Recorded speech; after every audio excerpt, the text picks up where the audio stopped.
Updates about the FBI raid on Trump's Florida estate.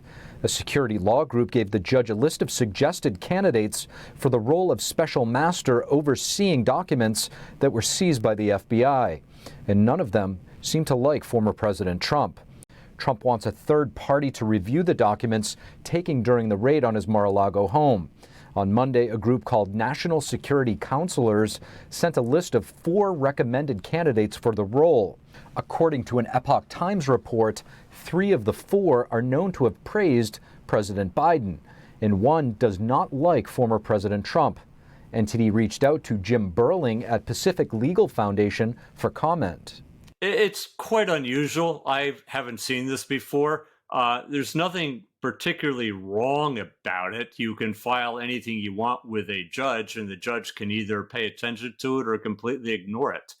The group said it was bringing 4 uniquely qualified experts in the field to your attention for your consideration.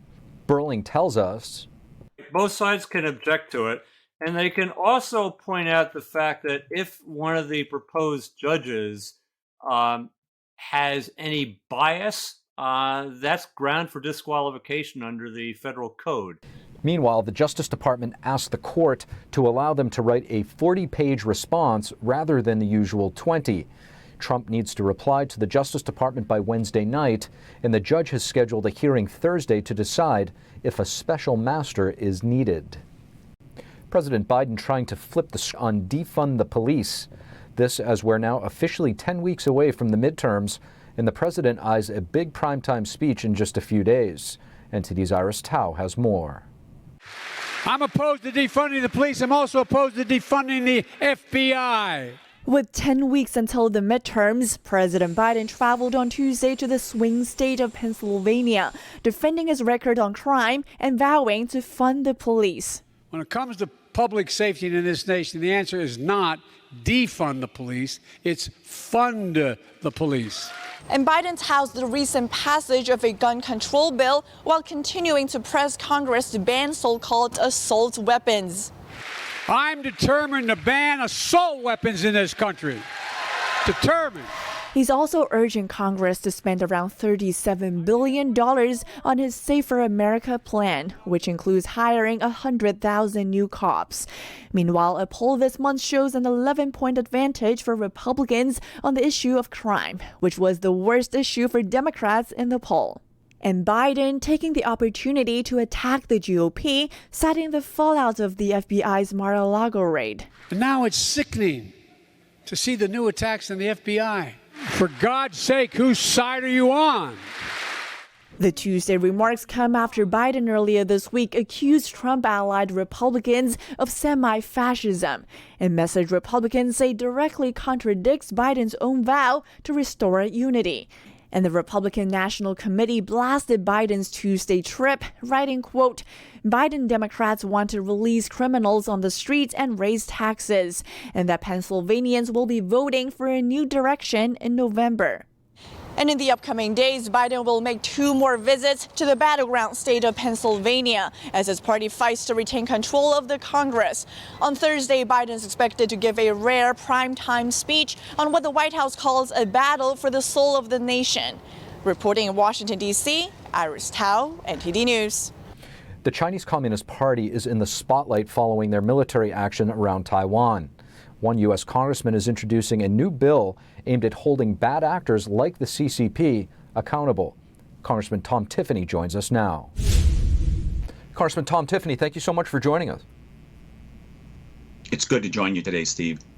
Congressman, you have a new piece of legislation called the Alien Criminal Expulsion Act, which is geared toward rogue regimes and governments, much like the Chinese Communist Party. If you could, tell us about the bill and why you wrote it.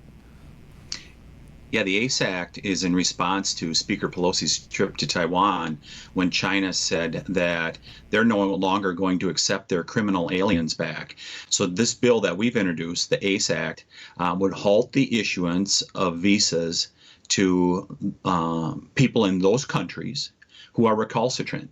And it's not just China, but other countries that want to treat America as their dumping ground for criminal aliens. We will no longer accept visas from their countries under the ACE Act. So, Congressman, if you could just break it down a little bit further, when China stops cooperating with the U.S. In deportation efforts, what exactly does that mean? Yeah, so what happened was Speaker Pelosi made her well-publicized trip to Taiwan, and in response to that, China announced a number of initiatives. I think there was 9 points to it that said that we're going to retaliate in this way in regards to the trip to Taiwan. One of them saying we're no longer going to accept criminal aliens from China who are in the United States. They're no longer going to accept them back into China. And now I believe President Biden already has the authority to return those people and to stop any issuance of visas from China as a result of China's actions. But this would bolster it. This would put it in statute that says specifically, if you're a recalcitrant country, like communist China is right now, not accepting your criminal aliens back into your country from the United States, then we're going to stop the issuance of visas from your country. You know, when you think about the Chinese Communist Party, they've not just all of a sudden become some type of criminal government. Heinous crimes have been part of their modus operandi since they took over China, whether it was killing the students on Tiananmen, various campaigns to kill their own citizens, most recently releasing the CCP virus and allowing it to spread around the world. All things considered, your legislation seems quite reasonable. Yeah, we sure hope that this is going to get bipartisan support. I know we were one of the early adopters when I came into Congress to really try to strengthen Taiwan's hands as a one of those good democracies we have around the world. And you continue to see the communist Chinese with their saber rattling and trying to threaten Taiwan. I think this is a very important time for America to stand strong. It is no time for American weakness. That's why we're hoping this message gets to President Biden and the Biden administration, and they should begin to enforce the law that's already on the books.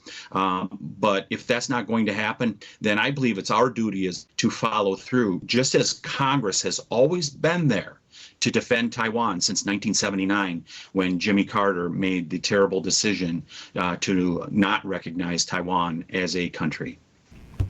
Congressman, why do you think we've seen such a reluctance by governments around the world, including the United States at times, to meaningfully hold the CCP accountable? I think when all you have to do is look at corporate America, you just need to look at Nike, Apple, companies like that, and they so desperately want this marketplace in China that sometimes they will compromise their values, they'll compromise their principles, and that's what some countries are doing also. And some of them are being put in a very difficult spot, like Sri Lanka, which agreed to some money via the Belt and Road Initiative. Now they got to pay it back. They're in a really tough spot, and we keep emphasizing, don't get in bed with communist China if they're going to ultimately extract concessions from you, much like they're trying to do with the United States right now as a result of Speaker Pelosi's trip to Taiwan. America needs to stand strong, and we will prevail in the end, but America has to be strong, and the Biden administration has just shown weakness to the communist Chinese government at this point. It's not serving our interests. Wisconsin Congressman Tom Tiffany, thank you so much. It's good to join you again, Steve. The Biden administration is canceling at least a portion of many Americans' student loan debt, but it's still not clear who exactly is going to pay off that debt instead. The administration said this will cost around $24 billion per year, or $240 billion over a 10-year period. Some economists say this means the cost will just be added to the already existing $31 trillion of U.S. debt, and that it will ultimately have to be paid by taxpayers. Republicans say the debt wipeout is unfair to many. Senate Minority Leader Mitch McConnell issued a statement saying President Biden's student loan socialism is a slap in the face to every family who sacrificed to save for college, every graduate who paid their debt, and every American who chose a certain career path or volunteered to serve in our armed forces in order to avoid taking on debt. Others have pointed out that the cost of debt forgiveness should fall on universities, not on taxpayers. And more U.S. officials are reacting to the Biden administration's cancellation of this student debt. The move will wipe out billions of dollars in federal student loans. Congressman Drew Ferguson called it a bailout that will cost each taxpayer an extra $2,000. He also said that the president lacks the authority to take this step. Former Education Secretary Betsy DeVos also called it 100% illegal and that it was unfair to everyone who paid their loan or never took one out. DeVos said that the Biden administration's measure will not fix anything and that college tuition will keep rising and students will keep taking on debt.